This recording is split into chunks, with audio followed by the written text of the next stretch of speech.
Alright, what's going on everybody? It's Kistner again, and welcome to video 1.4 out of your book. You should be on page 13 of your student companion, of that workbook that I gave you, to follow along with these examples that I've got up on the screen here. It says Yumiko, I don't know how to say that, and Hugo are looking at a table of data. You see it over here?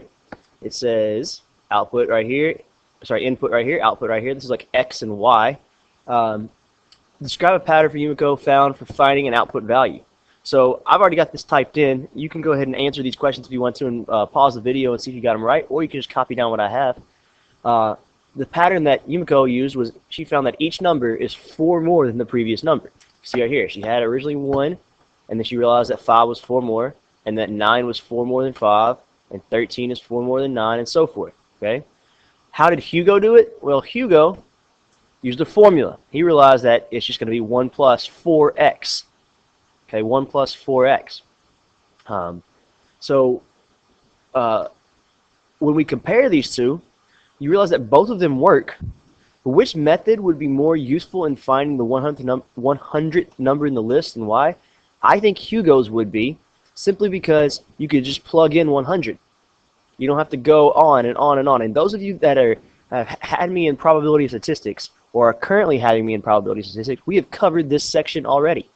So most of you should see this as kind of a review section. This section is on arithmetic sequences in series. If you notice, the output is an arithmetic sequence with something we call the common difference of 4. So this should be kind of a review for some of you, hopefully the majority of you if you've had probability and statistics. I know some of you had it last year, so this is definitely a needed review. Those of you that have already had it this year, hopefully this is a little bit fresher. So, as we're going to keep going, we're going to define arithmetic sequences. If you do not know the definition, or you would like to write them down again, go ahead and put this section in your notes on a separate sheet of paper, or you can write this down somewhere in your student companion. It says an arithmetic sequence is a sequence with a constant difference between consecutive terms. This difference is known as the common difference, or D. So, all this means is we are adding the same number every time to get to the next number. So write the general rule for an arithmetic sequence as a piecewise defined function. Now this would be new to everybody who's had probability and statistics. We did not write it like this. So when we define it as a piecewise, which we learned last class, last section, was f of n equals, it's f of 1 if n is equal to 1. And it's f of n minus 1 if n is greater than 1. Okay? This is something we call the recursive definition. This is where you have to have the previous term in order to get to the next term. So in order to get to the 50th number, you have to have the 49th number. And to get to the 49th number, you have to have the 48th number. Now, most of you know this is not the most efficient way to find a term. This is what would have been Yumiko's definition. Hugo's definition, we're going to get to in a little bit. Another way to write the recursive definition using a subscript notation. Now, this is something that you have seen before if you've had probability statistics. Once again, we use a sub n instead of f of n, but they're the same thing. These two statements are exactly the same thing. A1 if n is 1, it's the first term, and a sub n minus 1 plus your common difference if n is greater than 1. I told you guys these are linear in probability statistics, and all they are lines. So don't forget that these are just y equals mx plus b forms. Okay, y equals mx plus b. It's all they are. We're just using different letters now. The subscript shows the number of the term. So if this was a sub 20, it'd be your 20th term. A sub 30, it's your 30th term. Okay? So those are just 3 definitions that we needed. They're not in your student companion. They are in your book. So let's try this. Are the following sequences arithmetic? If so, what is the recursive definition? So the first thing we have to figure out, are we subtracting or adding the same thing every time? And we are. Which is 25 to 20, 20 to 15, 15 to 10. What we're doing here is saying that D is a negative 5. We are adding a negative 5 every time. Our common difference is negative 5.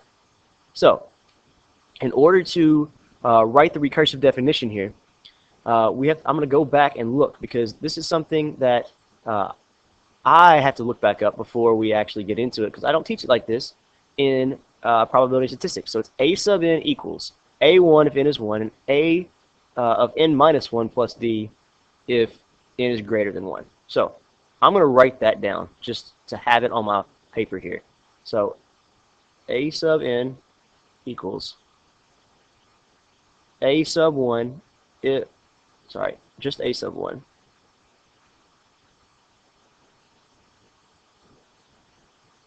if n is equal to 1, and a sub n minus 1 if n is greater than 1. Okay? So let's see how we apply that to this example. First off, we know, sorry, I didn't answer the question. Yes, this is an arithmetic sequence because it has a constant difference. It has a constant of -5. That's the change. And the recursive definition here, if we fill this in, becomes a sub n equals a sub 1, or sorry, equals 25, I believe is what it should be.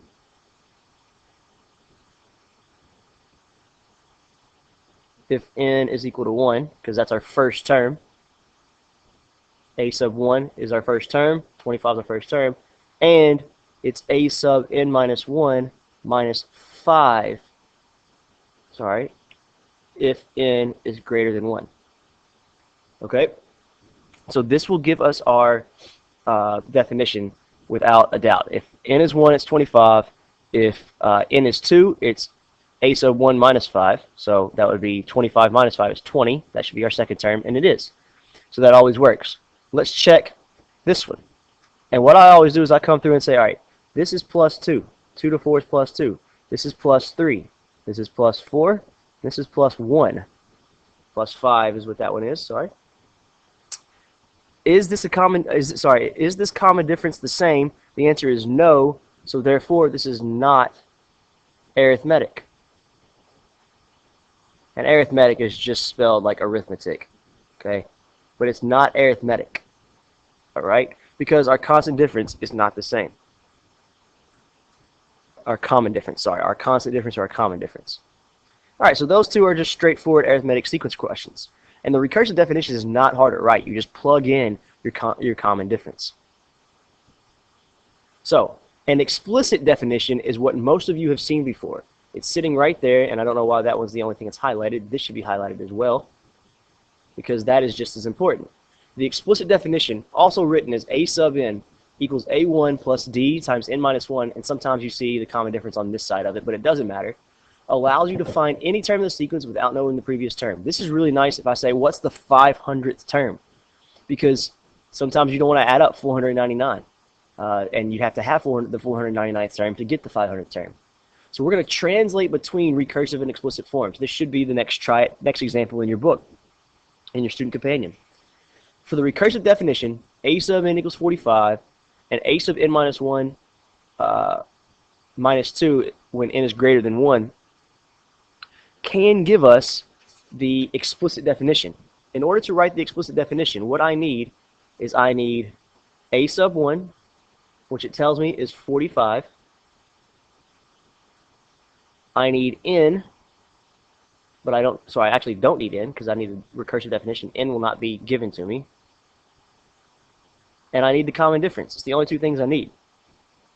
And the common difference always comes from right there. In this case, it's -2. So, my explicit definition, or my sequence formula, is going to be a sub n equals a sub 1, which is 45, plus. And I sometimes write it as n minus 1 times the -2. You can also write it as 45 minus 2 times n minus 1. Both of these are true. Doesn't matter which way you choose to write it. Both of them work.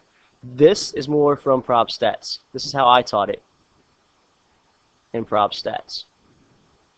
It works. You can leave it like this if this is how you learned it, because the definition of multiplication works the same way. Now, let's go back to the recursive definition. Remember, the recursive definition is a sub n equals, and my pen is going crazy, a sub 1, I always want to put it equal there. It's not equals. A sub 1, comma, when n is equal to 1, and a sub n minus 1 minus d, or plus d, sorry,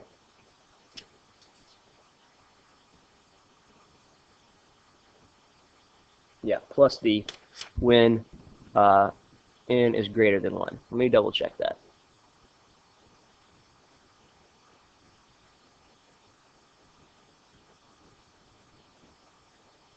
I can't find it. Here it is. Yeah, plus D, which I forgot right here. And it should have a plus D right there. That is my mistake. Now, on this one, let's write the recursive definition. So, a sub n equals a sub 1, which in this case is right here. Remember, this is a sub 1 in your explicit formula.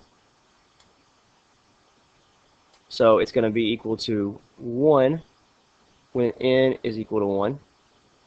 And it's going to be a sub n minus 1. And what's my common difference? Well, that comes from right here. Okay, so my common difference is going to be plus 7 when n is greater than 1. And that's the recursive definition, and this is our answer. Alright, so let's look at example 3. Samantha is training for a race. The distances of her training runs form an arithmetic sequence. She runs 1 mile the first day and 2 miles the 7th day. Ooh, what is the explicit definition?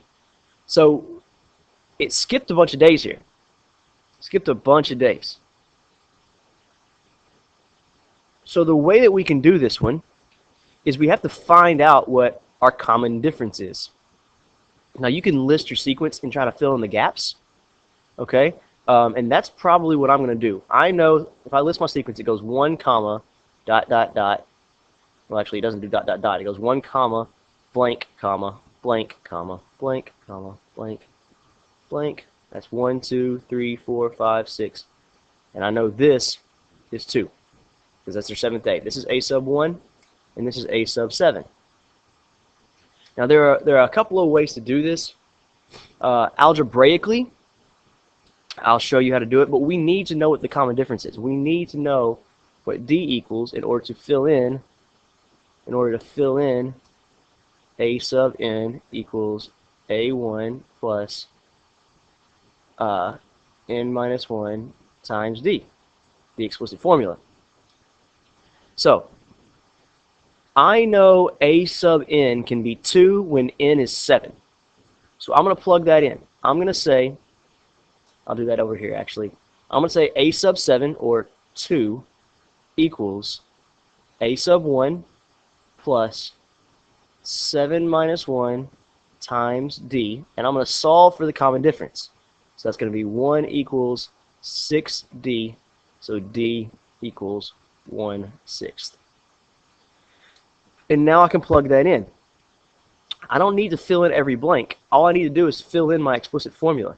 So my explicit formula becomes a sub n equals 1 plus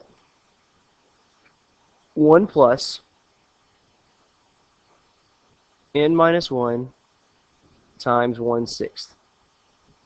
Or 1/6 times n minus 1, whichever way you want to do it. And this is your answer. Could you fill in the blanks? Yes, you can. You just add 1/6 every time. So it would be 1 and 1/6, 1 and 1/3, and so forth. Okay? 1 and 1/2. Now, how far does she run on day 19? So now that I have this explicit formula, and I'm just going to rewrite it. This is the first time we're just plugging something in. Now that I have this, all I have to do is plug in 19. And the question becomes, what does 19 mean? And that's my n. Okay, it tells you what day it is. So I'm going to say a sub 19 is 1 plus, now 19 minus 1, I'm going to go ahead and put 18. Now a lot of you will get out a calculator. Well, let's see if we can just use our heads. 18 divided by 6 is 3. So this is just 1 plus 3, which is 4 miles. Okay, 4 miles is my answer. Alright. Now, we're going to go on to an arithmetic series. Actually, go ahead and just read this page, and I'm going to pause the video here. We'll cover the rest of this in class tomorrow, or the next day whenever you're watching this. And I'm getting tired of talking. You're probably getting tired of hearing my voice. So you guys have a great rest of the day. And this is Kistner out.